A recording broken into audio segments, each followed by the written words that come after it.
Hi, and welcome to Allen High School. We're studying matter and chemical and physical properties.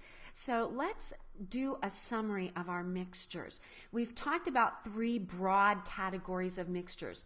Solutions, remember, are homogeneous mixtures. Colloids and suspensions are both heterogeneous. And one of the key structural characteristics are the size. Now, colloids sometimes have a little bit more than size involved. And we're not going to get into those types of effects. We're just going to look at the particle sizes. So you get an idea that we're talking down into the nanometer range or hundredths of a nanometer, whereas colloids and suspension get into the hundreds and thousands of nanometers. Now, the key way to differentiate between colloids and suspensions is whether or not the particles separate out. So if, it seems to be opaque. So colloids tend to be opaque, like milk. So if you think of milk as kind of a penultimate example, and the particles settle out over time, it's likely a suspension. If they don't settle out over time, it's likely a colloid. The key differentiation between a solution and a colloid, if you do get a colloid that is not quite as opaque, maybe it's less concentrated, for example, then the way that you can do this is not by the separation by filtration, but rather the key distinction here is between the scattering of light, because colloids and suspensions will scatter light, whereas solutions don't scatter the light. They don't, show that Tyndall effect that we talked about. And here are some examples of those that I think are pretty straightforward. Now, if we were trying to then identify as being a solution, a colloid, or suspension, your first step would be to see if it separates on standing. So if it separates, it's pretty clear that it's a suspension. I'm just going to use shorthand here. If it doesn't separate, it's either a solution. I'll use SOL apostrophe N a lot for solution, or a colloid. So once you've made that determination, then we want to determine if it is a solution or a colloid. And so we would ask, does it scatter light? And if the answer to scattering light is yes, then it's going to be a colloid. If the answer is no, then it's likely a solution. So that would be the scheme for determining that. Okay, now let's classify each of these. We're going to call it an element, a compound. I'm going to use HO for homogeneous, and I'm going to use HE for heterogeneous. Air is made up of a number of different compounds, and it is uniform unless it's smoggy out, so the air around here is not too bad. So we're going to call that a homogeneous mixture. Rust is actually a chemical called iron 3 oxide.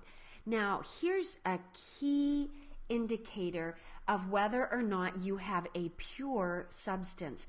If you have a pure substance, we're going to start representing them as chemical formulas. Now, I know we haven't, delved into naming and bonding and that type of thing, but you're familiar with some chemical formulas. You used them in biology and in 8th grade science, and so we'll see things like H2O is a chemical formula, pure substance. Sodium metal, pure substance. I can give it a symbol. Iron 3 oxide is rust, and I can represent it with a chemical symbol. So it is a pure substance, and it is indeed a compound. Now, iced tea, we're presuming it has the cubes floating around in it, and because of that, it makes it heterogeneous. If it was something, say, like hot tea with no ice cubes in it or anything, I would likely designate that as a homogeneous mixture. Chicken soup, heterogeneous. Dirt, heterogeneous. Chlorine's actually another of those diatomics. It's on the periodic table. I can represent it with a symbol. It's pure, and it's a pure element.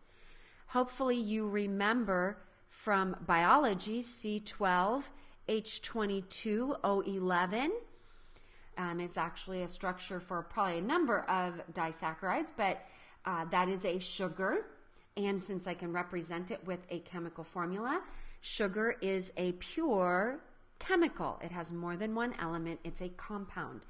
Gasoline, we already talked about, is a homogeneous mixture.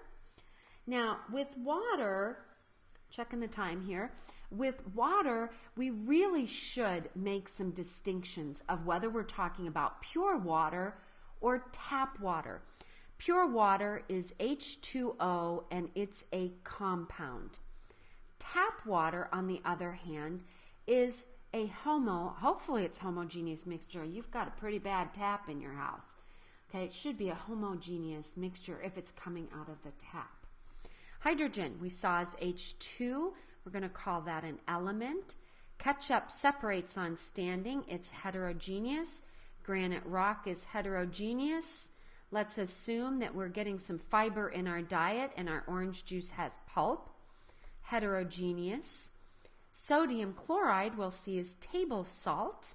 It's got sodium, which is an element, chlorine, which is an element, so it's a pure compound. Baking soda is sodium with a hydrogen, with a carbon, with 3 oxygens. That's a good one to memorize. And baking soda is a pure compound. Oxygen, pure element. Sugar, water, homogeneous mixture. Concrete, heterogeneous mixture. Carbon with 2 oxygens, a compound. Aluminum is on the periodic table. It's an element. Now you're going to be doing some multiple choice and you're going to be having to classify these, so you'll want to get good at it.